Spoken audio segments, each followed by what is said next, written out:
Hello and welcome to the next in the series of webinars all around Functional Skills Maths Level 2. This particular webinar is going to focus on scales, so scale drawings and plans. I would say it's quite useful to have had a look at the webinar on ratio first, because a lot of the techniques that you'll use for scale drawings are the same techniques that we looked at in the ratio webinar. So if you haven't seen that one yet, I would suggest you go and have a look at that first. In this particular webinar, we're going to be looking at the purpose of scale drawings. We're going to do a comparison to ratios. We'll then look at some of the different techniques you can use, and then we'll look at some exam questions and we'll have a go at those, so we can see exactly what the examiners are looking for. So the purpose of a scale drawing, a map obviously is one of the things that scales are used for, and also the map can't be the same size as the area it represents. So we scaled down the measurement to make the size of the map. And we traditionally think of maps as being for motorists, cyclists, walkers. Of course, those nowadays aren't necessarily printed, but they're still used online. There's also a scale drawing or a plan of a building or a bridge or something similar, which has the same shape as the real size item, but it has a different sizing on the plan. So builders will use a scale drawing to make an extension for your house, for example. So when we compare our scales, so when we look at the scale drawing, the scale plan, the maps, they'll use a ratio to compare the length in the drawing to the actual length in real life.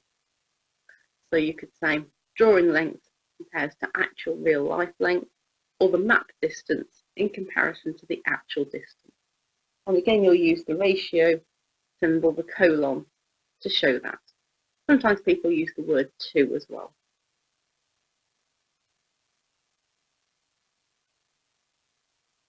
So there's a couple of different ways you can express a scale. The first one is to actually use the units within the scale. So for example, 1 centimetre to 1 kilometre, 2 millimetres to 1 inch. So that would mean that 2 millimetres drawn on your plan would be equivalent to 1 inch in real life. The second is without explicitly mentioning units, meaning that both numbers have to be expressed in the same unit. So for example, 1 to 100,000. So a scale of 1 to 100,000 means that the real distance is 100,000 times the length of 1 unit on the map or drawing. So that 1 could be any measurement. So if I measure 1 millimetre on a plan, in real life I would have to measure 100,000 millimetres. If I measure 1 centimetre on the plan, I would measure 100,000 centimetres in real life.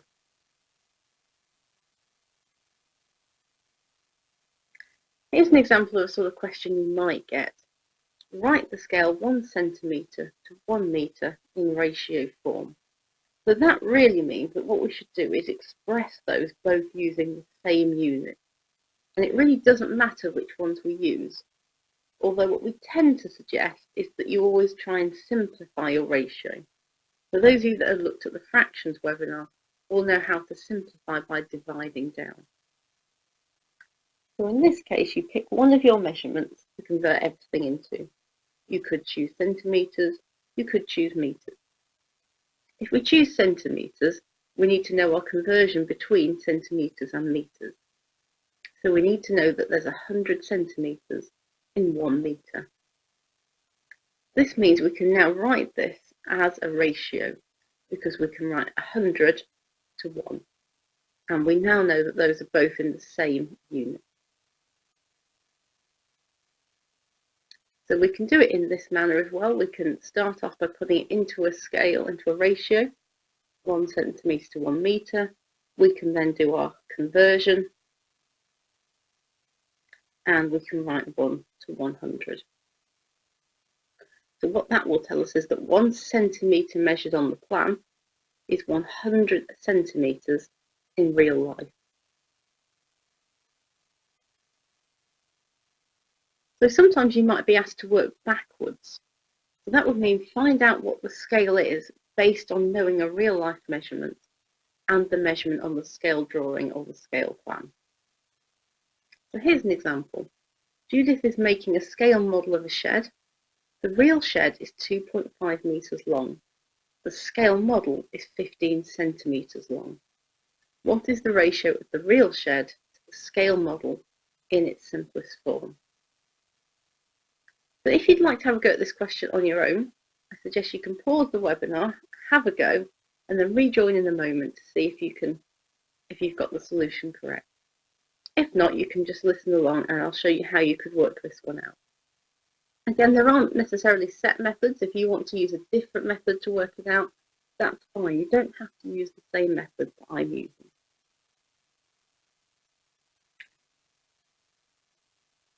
So the first thing you always have to do when we're doing a ratio, as we said, is to try and get all those parts to be in the same units. Now, I often find with scale drawings that converting everything to centimetres first is the easiest thing. But again, it is optional. So I'm going to convert the metres measurement into centimetres. So we have 2.5 metres, so we'll convert that into 250 centimetres. And now this is my method, as you'll see with ratio, to set everything out under the heading. So we've got the real shed and we've got the scale model of the shed. Now we've just worked out that the real shed is 250 centimetres. We already know that the scale model is 15 centimetres. We've actually now put this in a ratio, it's just not in its simplest form. To do that, we need to divide both sides of the ratio by a number they both have in common. Because both of them end in 0 or 5, I know that both sides will divide by 5.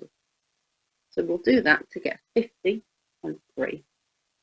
We then always check again if there's something they can divide by. Now I know that 3 will only divide by itself and 1.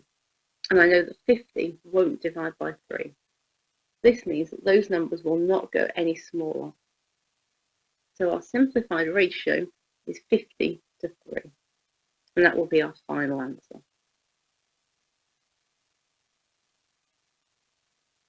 Have a look at another question. This will be quite similar. So we're asked to give the scale.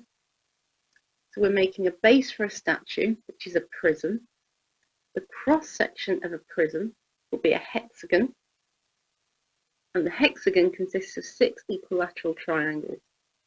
Each side of the hexagon is of length 30 centimetres. We want to make a scale drawing of the hexagon, and we've drawn one side already. So that's this line here on the right hand side. So what we need to do is give the scale that's been used.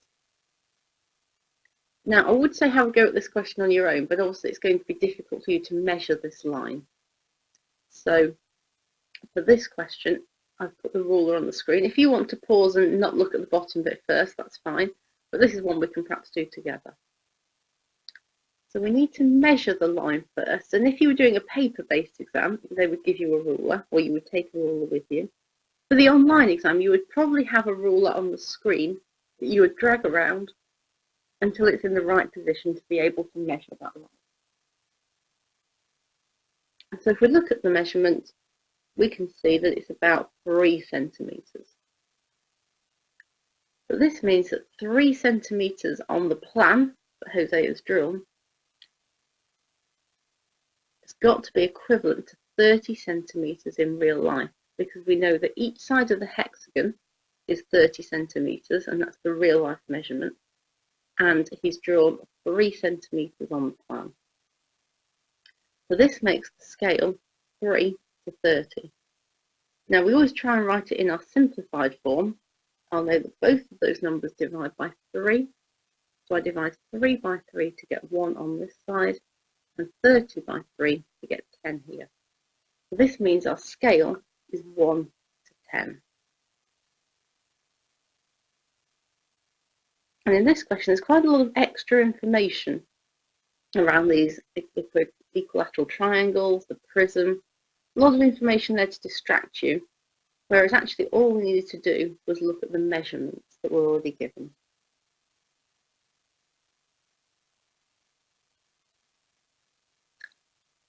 So the basic concepts for us to think about is that we know real life is always bigger than a scale. Therefore, to convert from a scale into real life, all the measurements are supposed to get bigger. So this means you need to multiply in order to convert from a scale to real life. So that's one of the things I always just try and think about and check my measurements are realistic at the end. So if we're going into reverse, the scale should always be smaller than real life. Therefore, we need to make our real life measurements smaller. We're going to put them on a plan or a scale. So to do that, we would divide. So to go from a real life to a scale measurement, we'll be dividing. If you can remember those basic concepts, then you can generally have a go at all the questions, even if you're not quite sure exactly how to set it all out.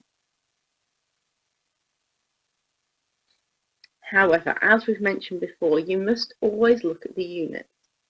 If you've got mixed units, then it won't be very easy to do your calculation.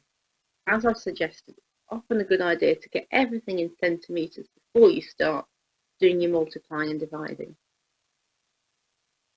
Do check at the end what units you've worked it out in, and check the question to see if they wanted the answer in any particular unit. Because if so, you may need to do a conversion again. If it doesn't specify the units, then you can decide how to present your answer.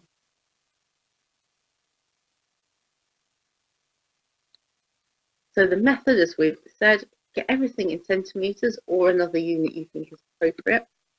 Set it all out clearly. I suggest using those headings, scale and real life. Fill in the information you know, and then you can decide if you need to multiply or divide by looking at what's missing. Do your calculation, check your units again, present your answer.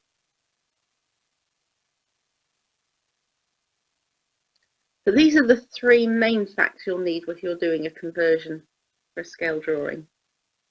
You'll need to know there are 10 millimetres in a centimetre, 100 centimetres in 1 metre, and 1,000 metres in 1 kilometre. If you know those three, you should be able to do all of the scale drawing questions using those facts.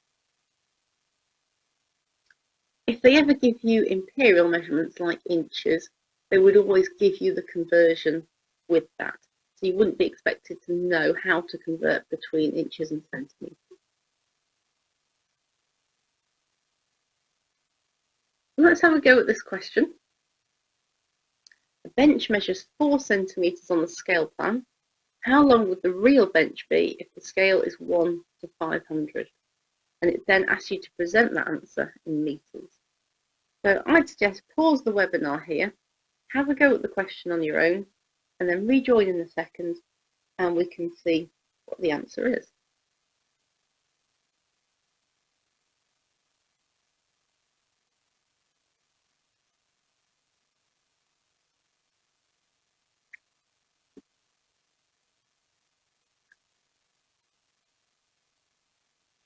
Okay, so for this question, what we'd need to do is to say this left-hand side is our plan side.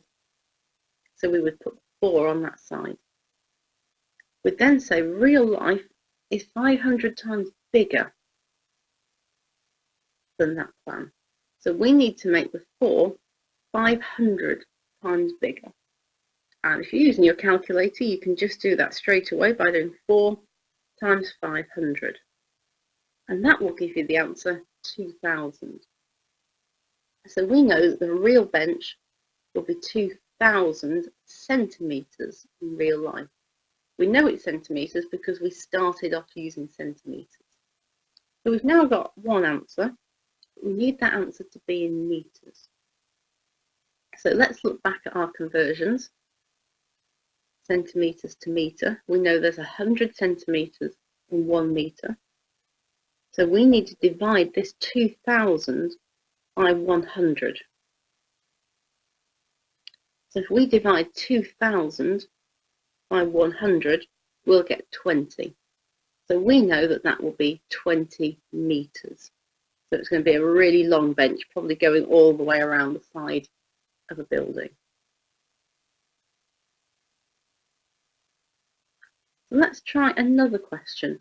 This one's around a sponsored walk. And again, if you want to pause here and then rejoin in a moment, you can do, and we'll have a look at the answer.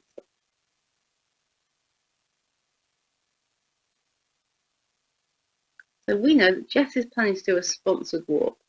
She's measured the distance on the map and finds it's 3 centimetres. That's our plan, our scale. The map itself has a scale of 1 to 125,000, and that's quite a common scale for a map. So we want to know how far Jess will go on her walk, expressing our answer in kilometres. So we know it's 1 on the scale, and then it's 125,000 times bigger. We then know that she measures 3 centimetres, so that will go on the left on the scale drawing side.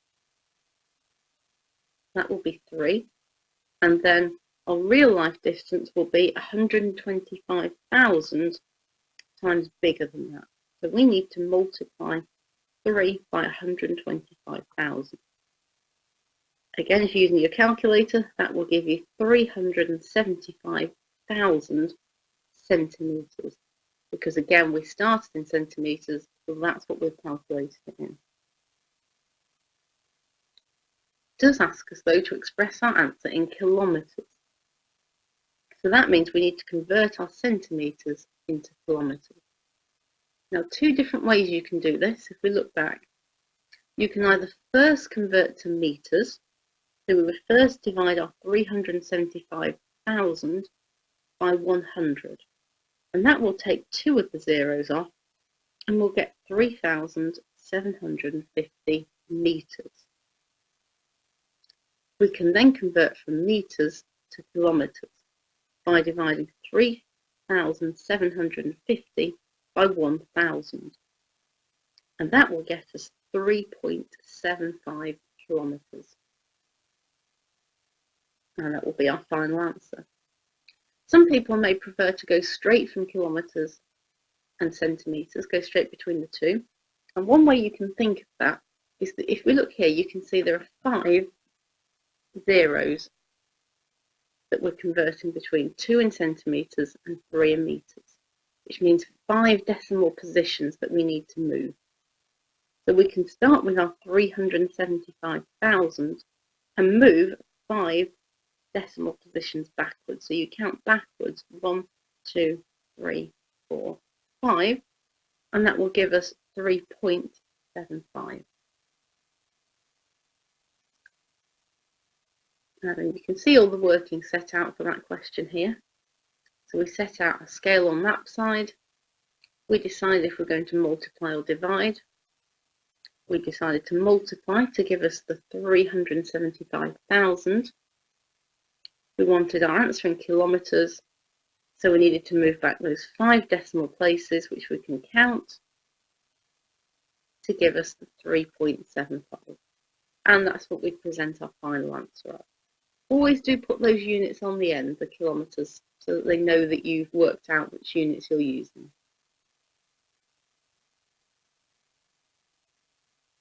Another question here around the model car. Again, you might wish to pause here and then rejoin in a second and have a look at the answer.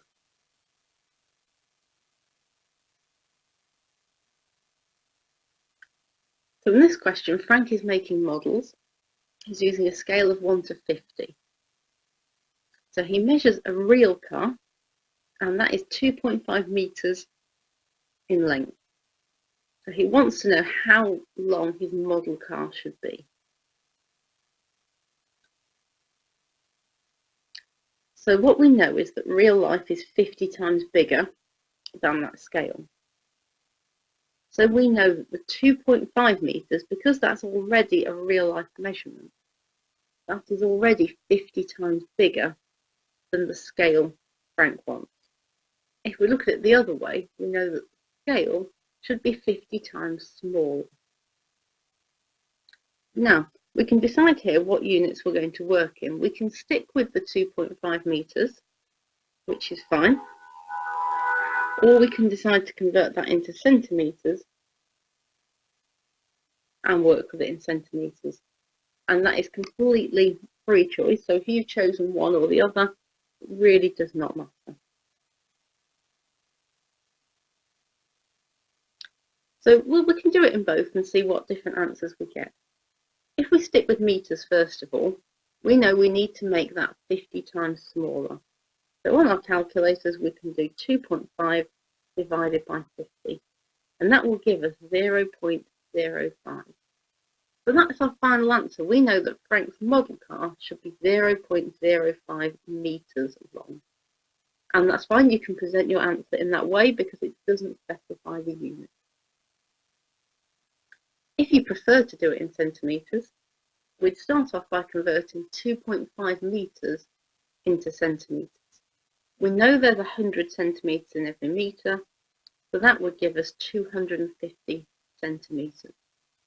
We'll then divide that by 50, because we need to make it 50 times smaller, and that will give us 5. So we know the model car should be 5 centimetres in length. And again, both will be acceptable answers. You can present either on your paper. So in the actual exam, you might have some questions like the ones we've just looked at. So they're working with the scale. Or the alternative type of question, they might ask you to draw a diagram, place something onto a plan using a scale. Now in these examples, sometimes the scale may not be obvious, so you need to look carefully at all the information in the question before you start. Sometimes the scale itself may relate to the number of squares in the diagram because they always give you some kind of grid or diagram first. So it may not be in centimetres or millimetres, it may be the number of squares. And they sometimes do that because in case of printing out information, it may not be very easy to measure, or else if you're using the screen, it might be easier if you need to count the squares than to try and drag a ruler around the screen. So here's a question that's quite similar to those, where you're placing or drawing something onto a grid that's already there. So Joanna's planning a fair. She wants to have a roundabout. She's already drawn a plan which shows the roundabout and some stalls. She wants to enclose the roundabout with a fence. She wants the fence to be in the shape of a square. She wants a space of at least 2 meters between the roundabout and the fence. She wants a space of at least 5 meters between the fence and the stalls. So what we need to do is draw that fence on the plan. And again, on a paper base, you would just draw this with a ruler. On the online exam, you'll probably have a short line which you could drag on, and then you could drag it to make it bigger, and so on. Then you can drag other lines onto the plan. Or you may have a small square you can drag on and then make bigger. So the first thing to do here is find the scale. If we look at the bottom corner, we'll see the scale, and it tells us that 1 centimetre on our plan represents 2 meters in real life. What I tend to suggest with these questions is to work through what I call the bullet points in order. So the bullet points are the bits here where she wants to close it with a fence. That's not really relevant now. Fence to be a square, which we'll need to check. The space between the fence and the roundabout and the fence and stall. So I would do that in order. So I know that we need a square. So when I draw my initial shape, when I plan it, I'll need to plan all the sides to be the same.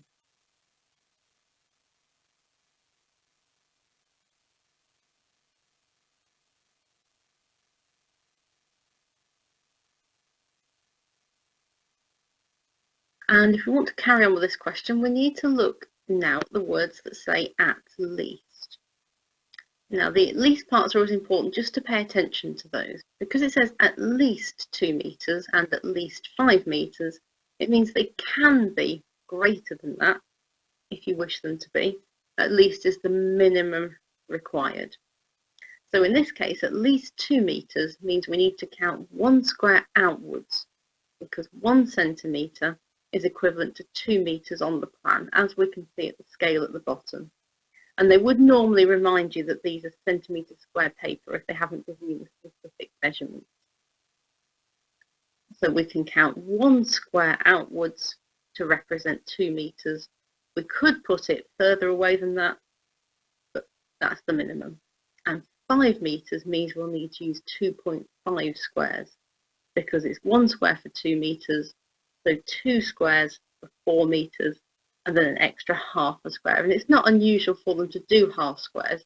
Sometimes people think it's wrong because it's not as logical, but that's absolutely fine.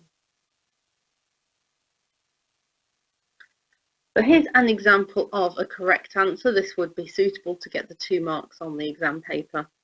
And again, there's other possibilities as well. This is just one.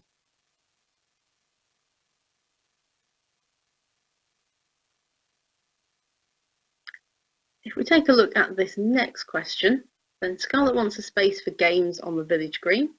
She must fence the space for the games. The space will be rectangular with length 60 meters and width 45 meters. And we're asked to make an accurate scale drawing of the space for the games on the grid. So I haven't shown you the grid at this point, but you have got the key. And that's the first thing we look at, the scale or the key. And it's telling us that 1 centimetre on the grid is equivalent to 5 meters in real life. So that means if we want to convert, we can divide the meters by 5, and that will give us the number of centimetres to draw on the plan. It's important, as we've said before, to convert all your measurements to fit the appropriate scale. In this case, I'm going to convert all of the real life measurements to fit the plan. So 60 meters divided by 5 equals 12.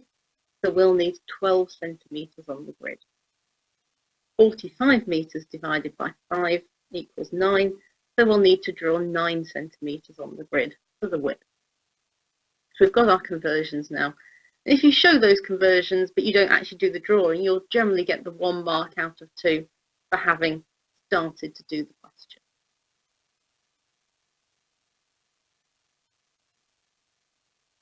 So I haven't shown you the end of that question, but you could obviously easily finish that one yourself. I wanted to just go on and show you this next one, which does have quite a nice plan drawn for you. So this is one where you need to place items on that plan. It might be a click and drag of coloured boxes, or you drag a box on and extend it yourself. Just depends on how they've got the question set up. So in this case, Ravi needs to place a seat on the stage. It needs a rectangular space, 50 centimetres by 75 centimetres, so that's key information. And then the 2 bullet points, the seat must be at least 1 metre from the stage exit. You need to find those stage exits. There's 4 of them. So you need to make sure it's 1 centimetre at least from all 4, and 1.5 meters from the front of the stage, which is this top part here. And you can, of course, put the seat on wherever you like, so long as it meets those criteria. So again, I always say look at the scale first. We've got the key again. 1 centimetre is equivalent to 0.5 meters in real life. So for every square on there, that's half a metre in real life.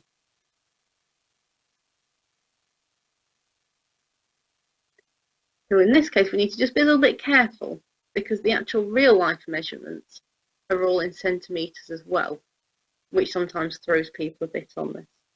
So I'd probably suggest converting that scale into centimetres so that everything's in centimetres and it's a little bit easier to work with. So I've done that here. So now I've said that 1 centimetre on the plan is equivalent to 50 centimetres in real life. We know already the seat's 50 by 75 centimetres, and on the plan it's got to be 50 times smaller. We can probably see that one immediately just by saying that 50 centimetres on for that first bit of the seat is already 1 centimetre, it's already 1 square. The next one's a little bit harder, but again, you might use logic rather than actually using the division I've done here, dividing it by 50. You might just say, 75 is sort of half again, so it's 1.5 squares. So we need to draw that rectangle 1 centimetre by 1.5 centimetres on the plan, and you can place that anywhere that meets those 2 bullet point criteria. So it's got to be at least 1 metre or 100 centimetres from the exits. So we can work out how far that is, which is 2 centimetres on the plan, or 2 squares, and 150 from the stage, which is 3 centimetres or 3 squares on the plan.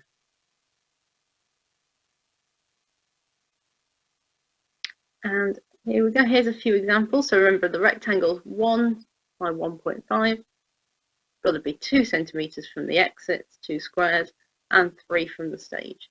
So I've put 4 examples on just to show you how it could look, and you'll note that they can go either long ways or horizontally here, because it doesn't tell us which is the front and which way around the seat would go. So any of those shapes would get you the 3 marks.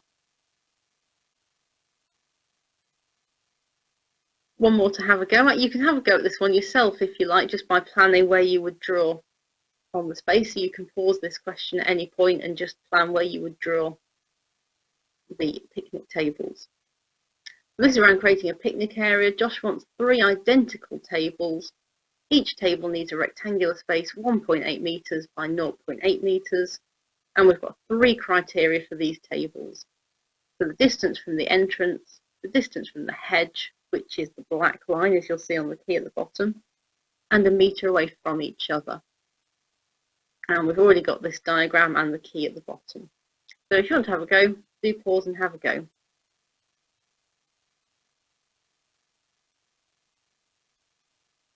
And then if we carry on, we're looking at the scale, which is each square is 40 centimetres by 40 centimetres. So it's a bit different from some of the other ones that we see. And the other measurements are all given in metres. So again, I'd probably get everything into the same units. Up to you whether you want to put them all in metres or centimetres. It really doesn't matter. I've chosen to put them all into centimetres. So 1.8 will convert to 180, 0.8 to 80 centimetres, 0.4 to 40 centimetres, and 1 metre from the third bullet point to 100 centimetres. So now everything's in the same units. So now we need to work out exactly how many squares that the table will take up. We'll put it in centimetres, 180 by 80, and we know that each square is 40 centimetres. So we're going to divide those measurements by 40 to see how many squares we'll need. So we'll need it to be 4.5 squares in one direction and 2 squares in the other. We divide the 80 by 40. If we look at our other criteria, it's got to be 80 centimetres from the entrance, which is 2 squares, and 40 from the hedge, which is 1. The third point, we need to remember there needs to be 100 centimetres between them, which is another slightly tricky one because it's 2.5 squares. So we've got to fit those 3 tables on, and it's not as easy as it looks, this one, because actually there's not a lot of space on this plan. So you need to be quite careful that by manipulating and moving them around, you don't actually miss one of those criteria out. So here's a possible solution. And it's interesting, actually, they're not all going the same way. It doesn't quite work very well if you try and get them all going the same way. There's lots of different ways you can do this, but this is just one example. And you'll note that we've got at least 2.5 squares between them. And they're obviously the right height, etc. And remember, it says at least here, so things can be further away. So there's one possible solution. Hopefully you managed to find a solution that worked for all the criteria too. So here's my top tips on scale. Always check the scale or the key or the information first. I would try and get all your measurements in the same units because things work much more easily once everything's in the same unit. Don't forget to think about each length or width separately. Not a good idea to try and do everything in one go. And then once you've finished, always go back to those bullet points or criteria and check you've met them. And then just think about whether your answer seems realistic. And then hopefully you'll have success in scale drawing questions.